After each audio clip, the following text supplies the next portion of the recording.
Izgradnja olimpijskog bazena u Mostaru jedan je od najvećih infrastrukturnih sportskih projekata u gradu posljednjih desetljeća.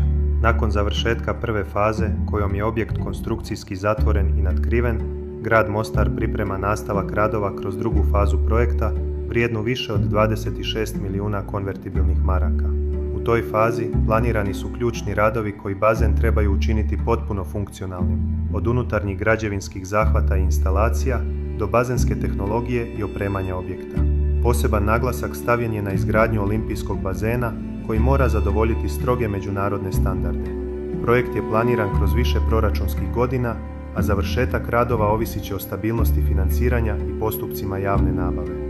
Mostar ovim projektom gradi sportsku infrastrukturu koja gradu otvara prostor za natjecanja, razvoj sporta i međunarodnu promociju.